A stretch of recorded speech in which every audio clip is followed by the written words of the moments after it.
नमस्कार दोस्तों, हमारे यूट्यूब चैनल स्मार्ट प्रेप विधि में आपका स्वागत है। मेरा नाम विनायक त्रिपाठी है। दोस्तों, आज की इस वीडियो में हम बात करने वाले हैं कश्मीर, जम्मू और कश्मीर का जो भारत में विलय हुआ था आज़ादी के बाद, उसके बारे में हम बात करने वाले हैं। दोस्तों, ये वीडियो बहुत ही रुचिकर होगा, बहुत ही क्रिटिकल है, बहुत ही समस्या जटिल हो गई थी, बहुत मुश्किल से विलय हुआ। तो दोस्तों, आइए समझते हैं इस वीडियो के बारे में। दोस्तों, सबसे पहले हम समझेंगे, आपको हम दिखाते हैं। दोस्तों, आप ये सब जानते होंगे, हमारे व्यूअर्स, हमें ये पता है कि सबको मालूम है कि 15 अगस्त 1947 को हमारा देश आज़ाद हुआ था। दोस्तों, देश की आज़ादी के साथ क्या हुआ? दो चीज़ें हुई। हम आज़ाद हुए तो पाकिस्तान भी एक नया देश बन गया। अब पाकिस्तान नया देश बना तो जो भारत का स्वतंत्रता एक्ट था, स्वतंत्रता अधिनियम था, उसमें कुछ प्रावधान ऐसे थे जैसे कि मान लीजिए कि ये समस्याएं उसी की वजह से उत्पन्न हुई। उसमें लिखा गया, जैसे भारत में कुछ अंग्रेजी हुकूमत के जो अंडर में राज्य थे वो थे, कुछ देसी रियासतें थी। तो देसी रियासतों के बारे में कहा गया कि भाई ये अपने ऊपर, इनके ऊपर निर्भर है कि ये भारत में शामिल होना चाहती हैं कि पाकिस्तान में शामिल होना चाहती हैं। दोस्तों, भारत और पाकिस्तान पहले तो एक ही थे, तो बहुत सारे मतलब सीमा, ये सब चीज़ें एक दूसरे से लगी हुई थी। मान लीजिए बोली भाषा का भी मैटर था, सीमा का भी मैटर था, संस्कृति का भी मैटर था।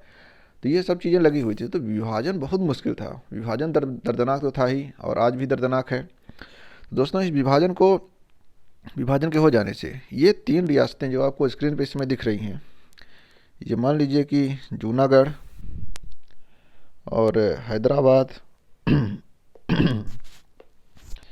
जूनागढ़, हैदराबाद और जम्मू कश्मीर, ये तीन रियासतें ऐसी थी दोस्तों जो कि भारत में विलय होने से मना कर दिया इन्होंने।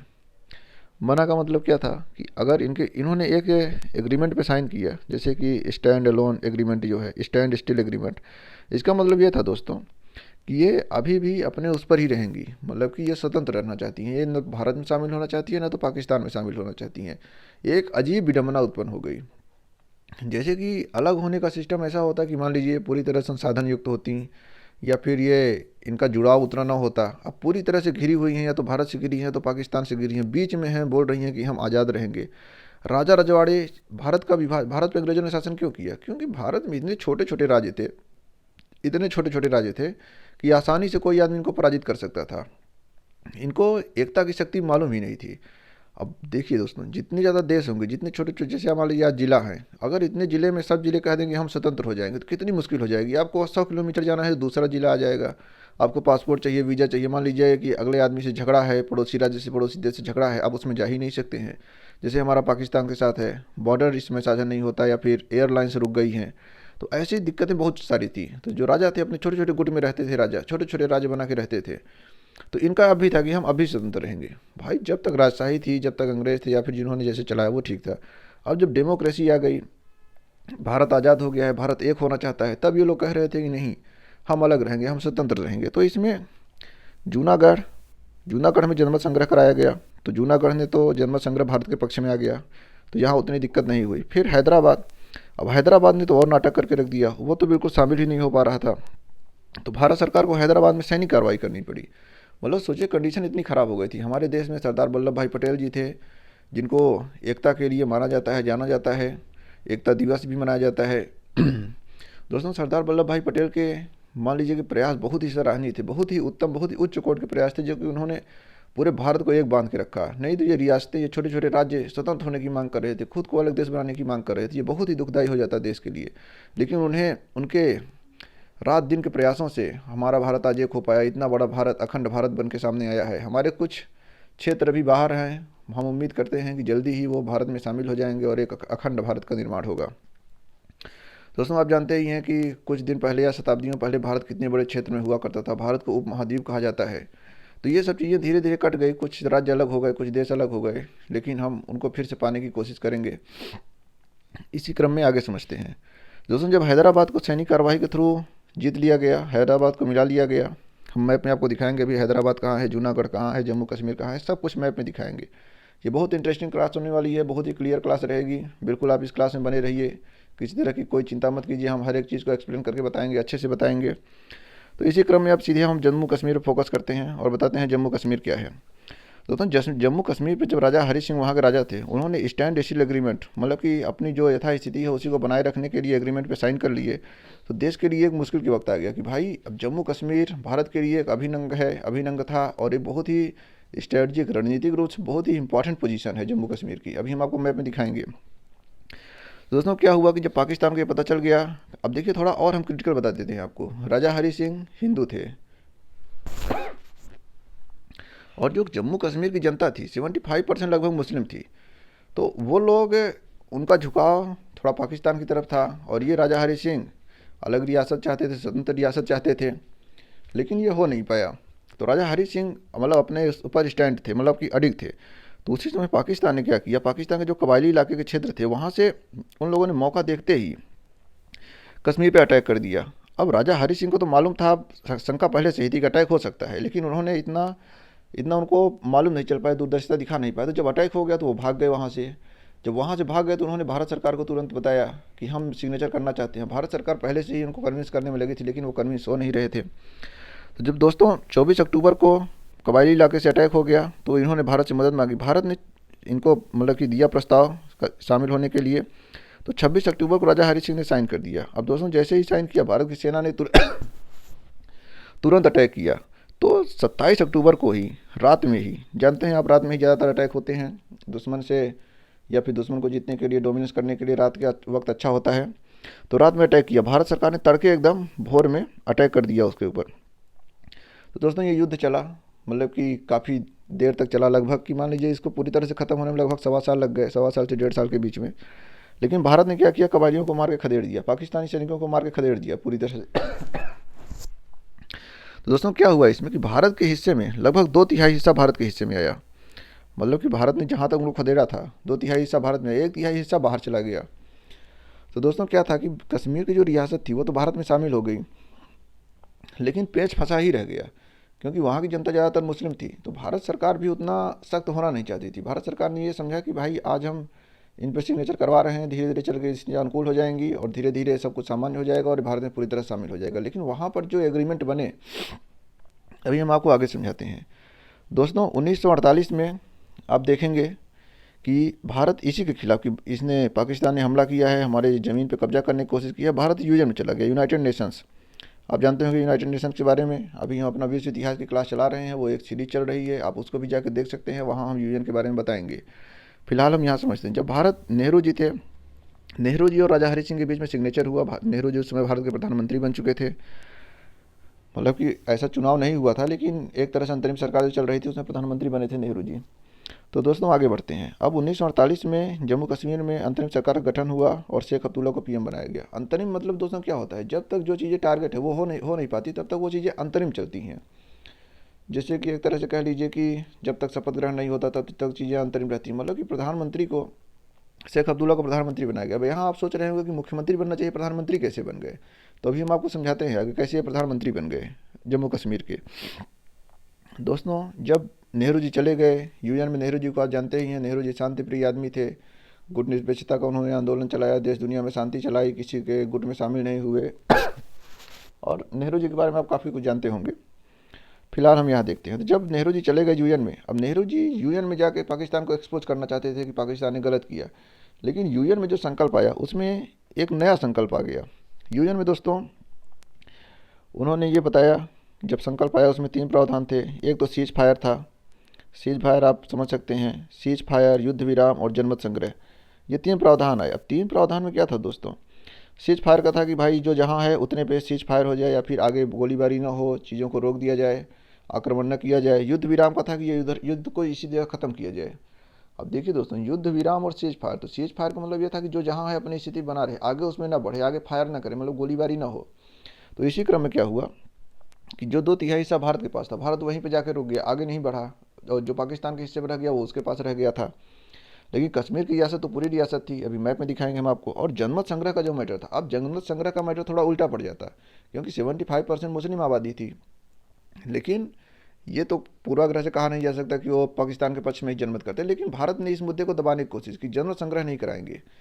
क्योंकि जनमत संग्रह आप जानते हैं कितना, जनमत संग्रह आज जैसे कुछ यूरोप के देश हैं जहाँ जनमत संग्रह से चीज़ें चलती हैं, डेमोक्रेसी है, अब इतना छूट, मतलब कि जैसे कि जनमत संग्रह भी है, मान लीजिए कि 51% लोगों ने कहा कि हम यहाँ रहेंगे, 49% लोगों ने कहा नहीं रहेंगे। तो उसमें क्या होता है दोस्तों कि 49% का तो अधिकार छीना, 49% का तो मन को हो ही नहीं रहा है। तो एक तरह से चीज़ों को हटाने की कोशिश की गई, लेकिन जनमत संग्रह का मुद्दा बाद में भी बना रहा। फिर अभी आगे हम बताते हैं कहाँ से ये खत्म हुआ। अब थोड़ा आगे बढ़ते हैं दोस्तों। जब 1949 अब ये मिल गए, तो अब ये था कि प्रावधान होगा भारत में जोड़ा जाए, लेकिन वहाँ पे एक खेल हो गया। यहाँ पे अनुच्छेद 170 भारतीय संविधान का जोड़ा गया। अब 370 जोड़ा गया। अब 370 में ऐसे प्रावधान आ गए दोस्तों कि भारत सरकार या फिर भारत संविधान में जोड़ा तो गया, लेकिन 370 में ये दे दिया गया कि भाई जम्मू कश्मीर एक मतलब स्वतंत्र टाइप का राज्य रहेगा, उसका अलग संविधान होगा, अलग झंडा होगा, वहाँ के जो मुख्यमंत्री होंगे उनको प्रधानमंत्री कहा जाएगा, जो राज्यपाल होंगे उसको और कुछ कहा जाएगा, सदर रियासत कहा जाएगा। तो इस तरह से देखेंगे कि और इतने सारे प्रावधान थे 370 में। अब उसमें हम ज़्यादा टेक्निकल में नहीं जाएंगे, क्योंकि 370 तो मान लीजिए ज़्यादातर खत्म हो चुका है। बस हम आपको ओवरव्यू बताएंगे कि कितनी ज़्यादा अभी इस वीडियो के लास्ट में हम 370 पे बात करेंगे, वहाँ प्रारंभिक संविधान में क्या लिखा है, कैसे सब कुछ के बारे में आपको बताएंगे। लेकिन अभी हम यहाँ से आगे बढ़ते हैं। अब दोस्तों 17 अक्टूबर 1949 को आर्टिकल 370 को ऐड कर लिया गया। अब 370 के प्रावधान, 370 में भी ये सब प्रावधान थे कि वहाँ कोई ज़मीन नहीं खरीद सकता दूसरे राज्य का, वहाँ की लड़कियाँ दूसरी जगह शादी करेंगी तो वहाँ की नागरिकता खत्म हो जाएगी। और दोस्तों एक चीज़ और थी कि वहाँ दोहरी नागरिकता चलती थी, एक भारत की नागरिकता, एक जम्मू कश्मीर की नागरिकता। तो एक तरह से मान लीजिए कि वो इतना स्वायत्त राज्य था, केवल 3 चीज़ें भारत सरकार के पास थी, जिसमें रक्षा मामला था, संचार का मामला था और विदेशी मामले थे। ये तीनों भारत सरकार के पास थी। बाकी जो मामले थे वो सब जम्मू कश्मीर गवर्नमेंट के बारे में थे, वहाँ की संविधान सभा, वहाँ की विधानसभा के बारे में थे कि वही लोग गवर्न करेंगे, वहीं की विधानसभा ये निश्चित करेगी क्या कैसे होगा। तो ये बहुत ही खतरनाक, मतलब एक देश के अंदर 2 संविधान होना आप समझ सकते हैं कितनी मुश्किल की बात है। ऐसा होना नहीं चाहिए। ये टाइम लग गया, 2019 तक में जाके ख़त्म हुआ, या फिर थोड़ा ज़्यादा प्रावधान ख़त्म हो गए, लेकिन इसको बहुत पहले ही ख़त्म हो जाना चाहिए था। फिलहाल हम आगे देखते हैं। जब दोस्तों 377 आया तो दिल्ली में एक एग्रीमेंट हुआ, दिल्ली एग्रीमेंट। यहाँ पे क्या था, यहाँ पे ये कहा गया कि 370 के तहत जम्मू कश्मीर को विशेष राज्य का दर्जा दिया जाएगा। अब विशेष राज्य का दर्जा देने से विशेष चीज़ें उसमें जोड़ दी गई, कई सारी चीज़ें विशेष जोड़ दी गई। इसी क्रम में आगे बढ़ेंगे दोस्तों। यहाँ हम थोड़ा देखते हैं कि जैसे ही हम आगे बढ़ेंगे, यहाँ हम इसका दूसरा पार्ट बनाना चाहते हैं, लेकिन हम इसी पार्ट में इसको समराइज कर देंगे आर्टिकल 370 के बारे में। तो दोस्तों जम्मू कश्मीर को विशेष राज्य का दर्जा मिल गया। अब ये कहानी आगे चलनी शुरू हो गई। वो लोग अपना भारत स्वतंत्र हो गया, भारत का संविधान बन गया, जम्मू कश्मीर का भी संविधान 1957 में लागू हो गया, सब कुछ चलने लगा। तो 1972 में एक और समझौता हुआ, जिसको आप शिमला समझौता के नाम से जानते हैं, बहुत फेमस समझौता है ये।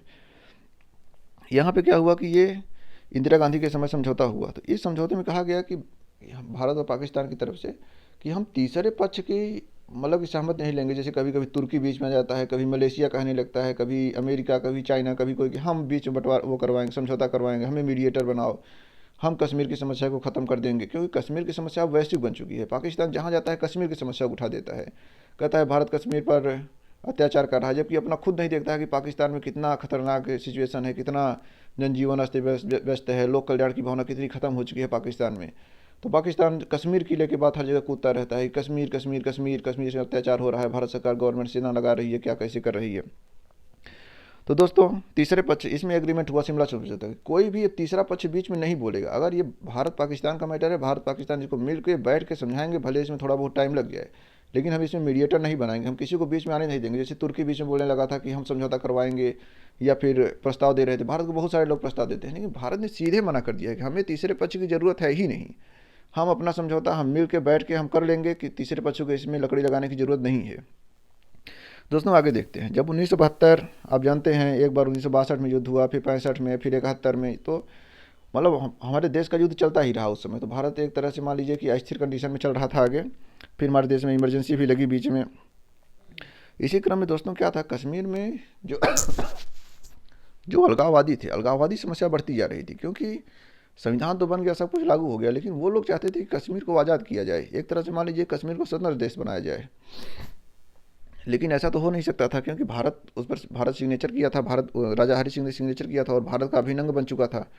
दोस्तों आर्टिकल 370 ही था, जिसमें आर्टिकल 370 ने खुद 370 को डिफाइन किया और ये भी बताया कि भारत का ये अभिन्न अंग है। जो आर्टिकल 1 है भारत का, जिसमें राज्यों के बारे में कहा गया है, वो भी इसमें जोड़ा गया। तो आर्टिकल 370 है तो बहुत इंपॉर्टेंट। अब ये सब कहानी चल ही रही थी आगे कि जो अब हम एक मतलब ज्वलंत मुद्दे पर बात करते हैं, जहाँ पे बहुत ही पीड़ा छुपी हुई, बहुत ही कष्ट छुपा हुआ है, जो कि नहीं होना चाहिए, जो कि मानवता पर एक धब्बा कह सकते हैं, जो कि एक नरसंहार हुआ था, उसके बारे में हम चर्चा करने वाले हैं। यहाँ आप लोगों को ध्यान देने की ज़रूरत है, थोड़ा ये संवेदनशील मुद्दा है। हम अपने व्यूअर से आशा करेंगे कि वो हमारी बात को समझेंगे और इस संवेदनशीलता को भी समझेंगे। तो आइए इसी बात को हम आगे बढ़ाते हैं। दोस्तों, ये 1990 चल रहा था, जुलाई का दौर था।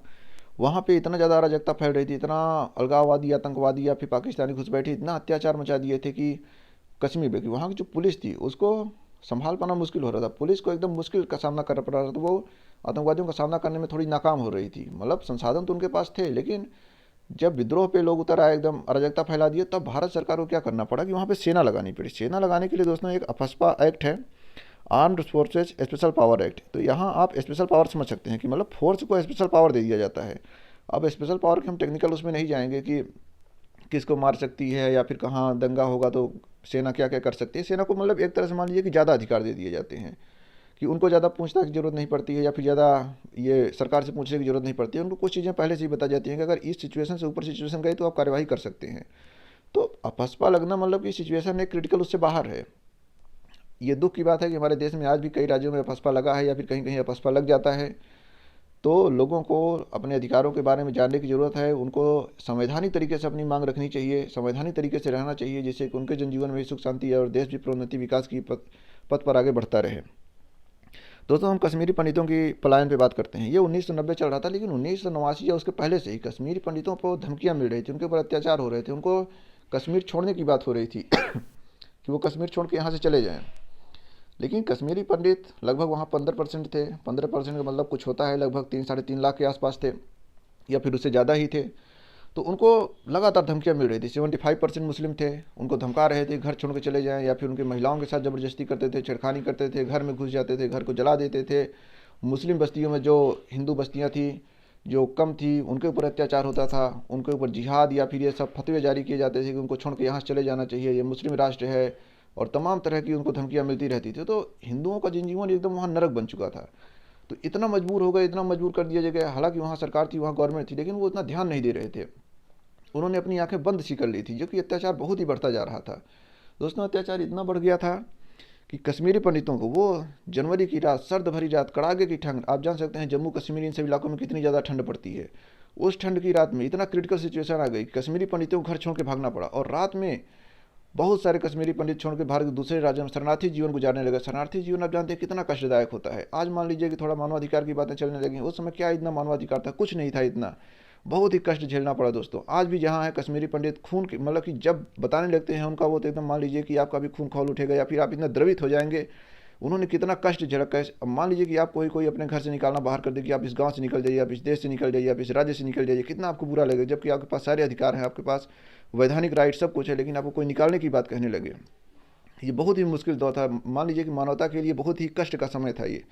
लेकिन फिर भी सब ने अपनी आंख बंद रखी और हिंदुओं को, जो कश्मीरी पंडित थे वहाँ के, उनको वहाँ से हटना पड़ा। और बहुत बुरी तरह से मान लीजिए कि जो हटे उनके घरों को एकदम तबाह कर दिया गया, जला दिया गया, पूरी प्रॉपर्टी को जब्त कर लिया गया। जो थोड़े बहुत बचे उनकी हत्याएं शुरू हो गई। एक तरह से मान लीजिए कि मानवता का एकदम नरसंहार हो गया वहाँ पे। लेकिन फिर भी हिंदू कश्मीरी पंडितों ने अपनी जान बचा के वहाँ से किसी तरह से भागे। वो मान लीजिए कड़ाके की ठंड जनवरी की थी, आप देख सकते हैं, आप जान सकते हैं कितनी ज़्यादा ठंड पड़ती है उधर। दोस्तों, ये मानवता के लिए बहुत ही कष्ट का क्षण था, बहुत ही मुश्किल का समय था। फिर भी मजबूर कर दिए वहाँ से कश्मीर को छोड़ने के लिए। कश्मीर को छोड़ के अपनी जान बचा के किसी तरह से भागे, दूसरे राज्यों में गए। आज भी अलग अलग राज्यों में कश्मीरी पंडित रह रहे हैं। अभी हम थोड़ा आपको आगे बताएंगे, चीज़ों को और एक्सप्लोर करेंगे और ज़्यादा चीज़ों की जानकारी देंगे आपको और एक्सप्लेन करेंगे हम। लेकिन यहाँ दोस्तों आप देखिए कि बंदूक के नोक पे घर में घुस जाते थे, ग्रुप बना के चलते थे, घरों पे निशान लगा देते थे। जितने हिंदू घर थे लाल से निशान लगा दिए कि जितने हिंदू घर हैं, फिर उनमें तबाही मचा देते थे, जला देते थे घर। बहुत ज़्यादा नुकसान हो रहा था। ये दोस्तों बहुत ही मुश्किल का क्षण था कि कोई अगर मेजॉरिटी है वो माइनॉरिटी को परेशान कर रहा है। ऐसा नहीं होना चाहिए। हमारी सरकार के लिए, हमारी गवर्नमेंट को या फिर हमारे संविधान में ये सब चीज़ें लिखी हुई हैं कि इनको लागू करवाना चाहिए, कानून का शासन होना चाहिए, कहीं भी अभद्रता या अराजकता नहीं फैलनी चाहिए। लेकिन वहाँ पे दुर्भाग्य की बात है ये सब चीज़ें रुक नहीं पाई और कश्मीरी पंडितों को ये कश्मीर छोड़ना पड़ा। ये बहुत ही दुख की बात थी दोस्तों। अब हम थोड़ा आपको जानकारी के बारे में बता देते हैं कि वहाँ लगभग 10 लाख, जब मान लीजिए आज़ादी से पहले या फिर जो सिचुएशन थी वह लगभग 10 लाख थे। लेकिन आज की डेट में देखेंगे कि 10,000 से भी कम हो गए हैं। सोचिए 10 लाख 10,000, कितना बड़ा डेटा गैप है। इतना होना नहीं चाहिए कभी। दोस्तों पाकिस्तान कहता रहता है कि भारत में मुस्लिमों पर अत्याचार हो रहा है, उधर मलेशिया या फिर और भी देश कहते रहते हैं कि भारत में मुस्लिमों पर अत्याचार हो रहा है, लेकिन कोई ये नहीं देखता कि हिंदुओं पर कितना ज़्यादा अत्याचार हो रहा है पाकिस्तान में, कितना ज़्यादा वहाँ अराजकता है। आज भी जो हिंदू बचे हैं, थोड़े बहुत मुट्ठी भर हिंदू बचे हैं, उनको धर्म परिवर्तन या फिर इस तरह की बातें की जाती हैं जो धर्म परिवर्तन नहीं करते हैं, या फिर उनकी बहन बेटियों के साथ ज़बरदस्ती की जाती है, ज़बरदस्ती धर्म परिवर्तन किया जाता है, घरों से उठा लिया जाता है। आप न्यूज़पेपर ये सब पढ़ते होंगे, आप जानते होंगे इन चीज़ों को, कितना बुरी कंडीशन इस समय वहाँ है पाकिस्तान में। फिर भी दोस्तों हम आगे बढ़ते हैं। आज दोस्तों लगभग उसमें 15% थी कि आज के डेट में लगभग 1% से भी कम बचे हैं। इतना माइन्यूट, इतना कम जनसंख्या वहाँ हिंदुओं की बची है। 15% में मान लीजिए लगभग 2/3 वहाँ मुस्लिम थे, 25% के आसपास अदर थे, तो इसमें सिख भी थे और भी जनजातियाँ थी और भी धर्म के लोग रहते थे, तो उसमें लगभग अब हिंदू केवल 0.1% बचे हैं। आगे देखते हैं। यहाँ तक इतनी ज़बरदस्ती की बात हो गई कि जो कश्मीर का टाइम था वहाँ पाकिस्तान का टाइम जो चलने लगा, वहाँ की घड़ियों पाकिस्तान का टाइम मिला दिया गया। अब जानते हैं भारत का टाइम जोन 82.5 डिग्री है, 82 डिग्री 30 मिनट है, जो कि यहाँ मिर्ज़ापुर या नैनी से कह के गुजरता है। तो यहाँ का टाइम जोन चलता था। आज भी जानते हैं भारत में केवल एक ही टाइम जोन है, भारत की एकता को प्रदर्शित करता है। लेकिन कश्मीर में पाकिस्तान के टाइम जोन को लगा दिया गया। हम वीडियो बनाते रहेंगे आगे, उसमें हम बताएंगे टाइम जोन का क्या सिस्टम होता है, कैसे टाइम बदलता है, कैसे डेट बदलती है, कि हमारे यहाँ रात है तो अमेरिका में दिन है, तो फिर वही डेट कैसे चलती है, कैसे कम्बिनेशन होता है, फ्लाइट्स या फिर हवाई जहाज़ ये सब कैसे उड़ते हैं उसी टाइम उसी डेट पर। ये सब चीज़ें हम चीज़ें दूसरी वीडियो में बताएंगे। फिलहाल हम यहाँ बताते हैं। घड़ी में जो घड़ी थी उसको भी पाकिस्तान के टाइम जोन से मिला दिया गया था। मतलब भारत का हिस्सा है, भारत का अभिन्न अंग है, लेकिन यहाँ ज़बरदस्ती देखिए कि पाकिस्तान का टाइम जोन चल रहा है। इतना ही नहीं दोस्तों, अब इतना हो गया जब, तो आगे 1993 में एक हुर्रियत कॉन्फ्रेंस बनाई गई जो कश्मीर की आज़ादी की बात कर रही थी, जो कह रही थी कि हम कश्मीर को पूरी तरह से आज़ाद कराएंगे। दोस्तों हम आगे बढ़ते हैं इसी टेक्निकल जानकारी में। तो ये सब चल रहा था, तो अटल बिहारी की सरकार जब थी 2001 में, तो इन्होंने केसी पंत से अध्यक्ष चुनकर उस पर एक समिति बनाई कि कश्मीर का अध्ययन करने के लिए, कश्मीर में कैसे शांति हो, कैसी ये सब चीज़ें कश्मीर में चलें। तो वहाँ पे दोस्तों जब देखेंगे तो ये पंत थे, इन्होंने समिति में कहा कि वहाँ पे थोड़ी स्वायत्तता दी जानी चाहिए, या फिर और जो चीज़ें टेक्निकल बात हम नहीं कहेंगे, लेकिन इतना बताएंगे आप जानकारी के लिए जानते रहे कि वहाँ एक समिति बनी थी अटल बिहारी सरकार के टाइम में। दोस्तों अटल बिहारी हमारे देश के बहुत ही महान प्रधानमंत्री थे। बहुत सारे इनिशिएटिव उनके आज भी चल रहे हैं, आज भी पूरे हो रहे हैं या फिर आगे पूरे होते रहेंगे। बहुत ही विजन उनका बहुत ही अच्छा विजन था, बहुत ही महान विजन था। आप जानते हैं परमाणु बम का जो विस्फोट हुआ था, भारत परमाणु शक्ति संपन्न बना था, वो भी अटल बिहारी के टाइम पे ही बना था। तो हम अटल बिहारी या फिर जो और भी चीज़ें हैं जो भारत के महान व्यक्तित्व हैं उन पर भी हम वीडियो बनाएंगे। फिलहाल हम अपने इस टॉपिक में आगे बढ़ते हैं। दोस्तों ये सब चल रहा था, 2014 में चुनाव हुआ कश्मीर में। तो कश्मीर में ज़्यादातर दोस्तों राज्यपाल शासन, आज भी शायद राज्यपाल शासन चल रहा था, वहाँ पे चुनाव होने की बात चल रही है, लेकिन अभी बात बन नहीं पा रही है। 2014 में जब चुनाव हुआ तो पीडीपी वहाँ की एक पार्टी है और बीजेपी एक पार्टी है। ये लगभग 28 और 25 सीट के साथ मिलकर सरकार बनाए, गठबंधन की सरकार बनाए। लेकिन ये सरकार ज़्यादा दिन तक चल नहीं पाई। सरकार चल रही थी, ये गठबंधन की सरकार थी, किसी तरह से गवर्नमेंट कंप्रोमाइज़ करने की कोशिश कर रही थी, कश्मीर के उन्नत विकास की बातें कर रही थी। लेकिन उसी समय उरी में एक आतंकी दुर्घटना हो जाती है। आतंकियों ने उरी में मतलब कि अटैक कर दिया। एक मूवी भी बनी है कुछ उरी, आप उसको भी जाकर देख लेंगे तो ये वाली घटना आपको ज़्यादा समझ में आ जाएगी। तो भारत इतना आक्रोशित हुआ, भारत को इतना दुख हुआ, इतना दर्द हुआ। दोस्तों आतंकी घटना बहुत ही शर्मनाक होती है, बहुत ही कायरतापूर्ण काम है, ये नहीं होना चाहिए। मान लीजिए कि ये मानवता पर एक धब्बा है, लेकिन फिर भी बहुत सारी आतंकी घटनाएं होती रहती हैं। गवर्नमेंट उनको रोकने का प्रयास करती रहती है, हमारे सैनिक हैं, हमारी खुफिया एजेंसी हैं, उनको रोकने की कोशिश करती रहती हैं। भारत आज एक महाशक्ति बन चुका है, भारत अपना शक्ति संपन्न है। भारत एक तरह से मान लीजिए कि आक्रमण का जवाब दे सकता है। भारत किसी के सामने झुकने को तैयार नहीं है, भारत एक महाशक्ति है आज। तो भारत ने इसका मुंहतोड़ जवाब दिया इस आतंकी घटना का, और लगभग 10 दिन बाद ही भारत ने एक सर्जिकल स्ट्राइक किया। सर्जिकल स्ट्राइक में बहुत सारे आतंकियों के कैंप को तबाह किया, बहुत सारे आतंकियों को मारा, सीमा पार जाके। पाकिस्तान को भारत ने ये बता दिया कि भारत किसी सीमा में बंधा हुआ नहीं है। अगर उसके मानवाधिकार को उसके राज्य में, उसकी सीमा में, उसके देश में अगर किसी भी तरह की घटना होती है, कोई अगर जोर जबरदस्ती करता है या फिर कोई अटैक करेगा तो भारत उसको खत्म कर देगा। भारत इतनी पावर रखता है, भारत किसी के सामने झुकने के लिए बिल्कुल तैयार नहीं है। दोस्तों भारत आज परमाणु शक्ति के बारे में, भारत जल सेना, थल सेना और वायु सेना तीनों मामले में भारत परमाणु शक्ति रखता है। भारत ये परमाणु जो ट्राई होता है उसको त्रय होता है उसको पूरा कर चुका है। तो भारत एक तरह से मान लीजिए कि विश्व में अपना एक अहम स्थान रखता है। भारत किसी के सामने झुकने को नहीं तैयार है। भारत आज़ादी के समय से भी किसी के सामने नहीं झुकने को तैयार था और आज भी किसी के सामने झुकने को तैयार नहीं है। दोस्तों आगे बढ़ते हैं। फिर से एक कायराना हरकत होती है 2019 में, फरवरी 14 थी 2019 को, यहाँ पुलवामा अटैक होता है। एक मान लीजिए कि बम से भरी कार को सेना के काफिले पर टकरा दिया जाता है।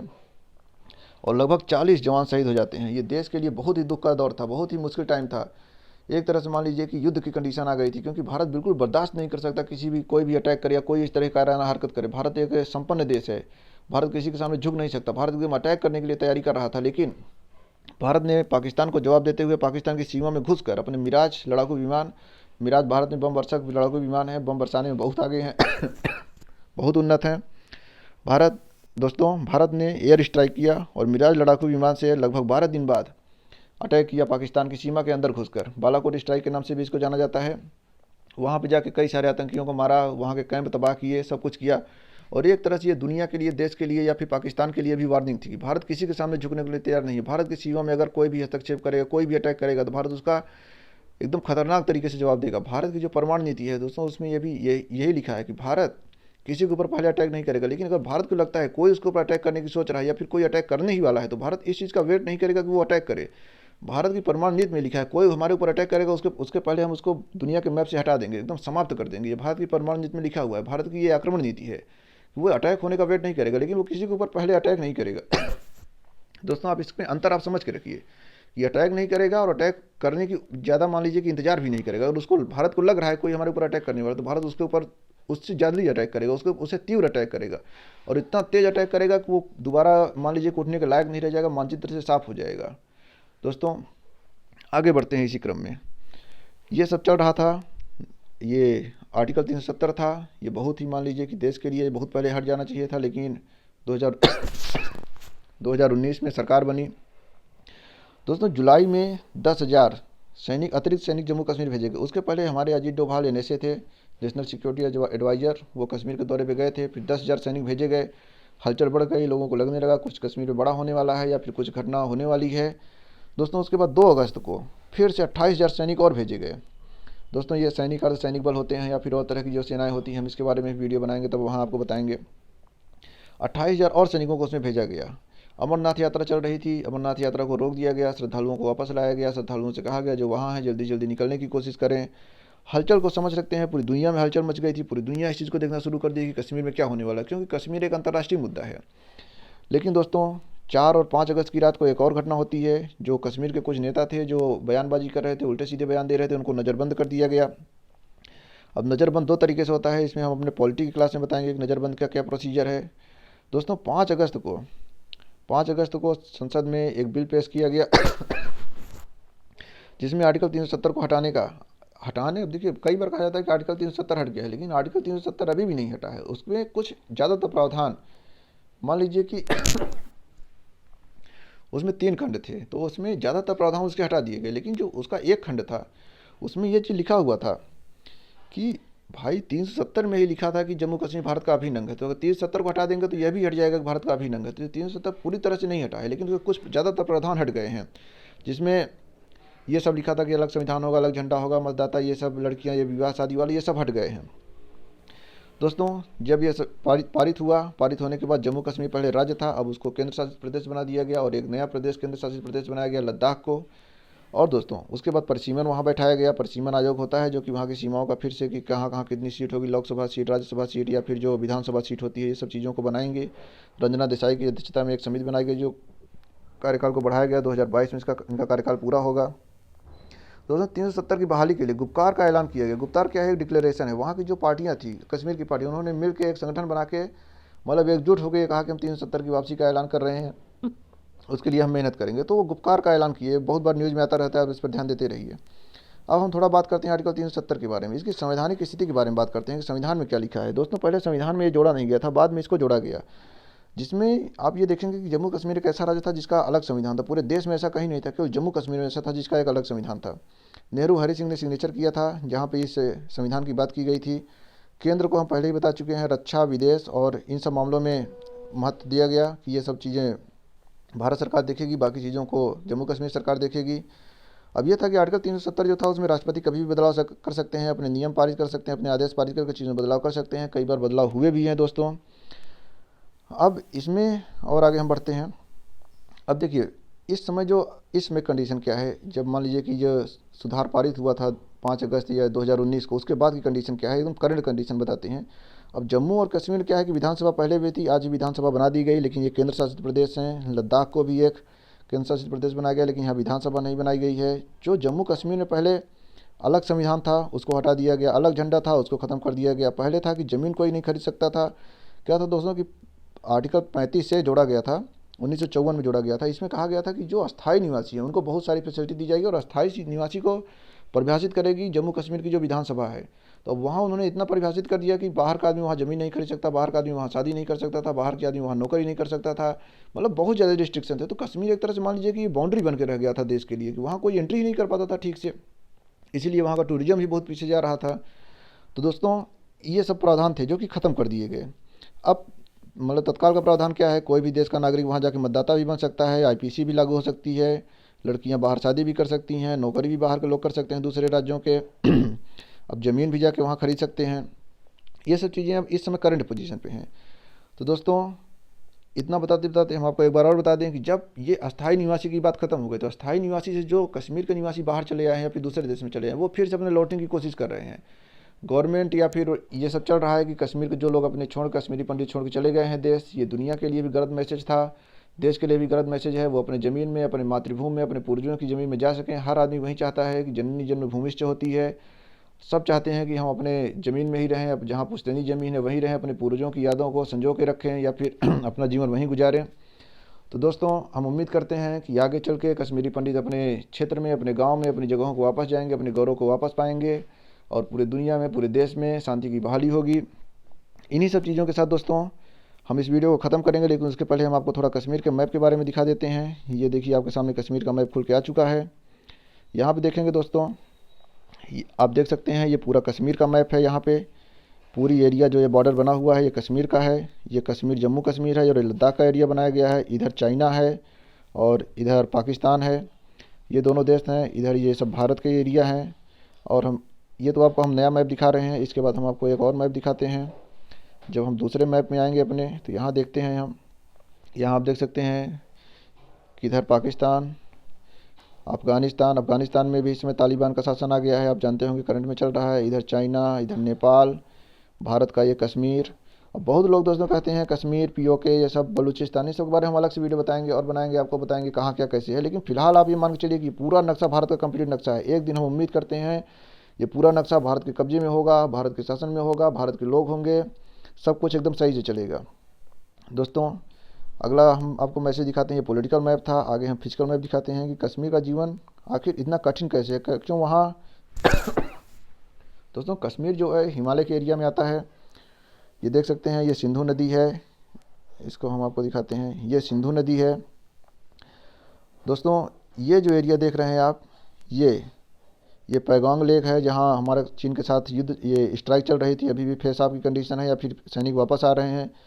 तो इसको हम थोड़ा जूम करके दिखाते हैं। ये पैगोंग लेक है, जास्कर श्रेणी देख रहे हैं आप, पीर पंजाल श्रेणी देख रहे हैं। ये पर्वतीय इलाका है दोस्तों। ये आप जो देख रहे हैं ये पर्वतीय इलाका है। काराकोरम दर्रा के बारे में आप जानते होंगे। यहाँ भी हम आपको दिखा देते हैं। ये झेलम, चिनाब, रावी, ये सब नदियाँ भारत से होकर गुजरती हैं, पाकिस्तान में प्रवेश करती हैं। देखते हैं कितना दुर्गम एरिया है, आपको लगता ही नहीं होगा कहीं यहाँ रहने लायक जगह होगी। लेकिन कुछ जगह जैसे इधर कश्मीर घाटी, श्रीनगर की घाटी है, इधर जम्मू है, इधर हम बताते हैं दोस्तों, ये सब जम्मू कश्मीर, श्रीनगर, वैष्णो देवी, ये सब इलाका है इधर। तो रहना एकदम दुष्कर है, लेकिन इंसान रहता है, ठंड से ठंड प्रदेश में रहता है, गर्म से गर्म प्रदेश में रहता है, यहाँ भी रहते हैं, घाटियाँ हैं। अब दोस्तों पाकिस्तान इधर से कई बार अटैक करता है, घूम घूम के अटैक करता है, लेकिन हमारा देश, हमारी सेना, हमारे देश के जवान उनको हर बार विफल कर देते हैं। दोस्तों इस वीडियो को यहीं पे ख़त्म करते हैं। ऐसे हम रिलेटेड वीडियो और भी बनाएंगे, जहां हम भारत पाक की सीमा के बारे में, बलूचिस्तान के बारे में, या फिर तालिबान का जो शासन चल रहा है उसके बारे में, और भी जितने हम आपको 3D, इसको जम्मू कश्मीर की स्थिति को हम 3D मैप में भी दिखाएंगे। तो आप हमारे इस वीडियो में बने रहें, हम जल्दी उसको भी अपलोड करेंगे।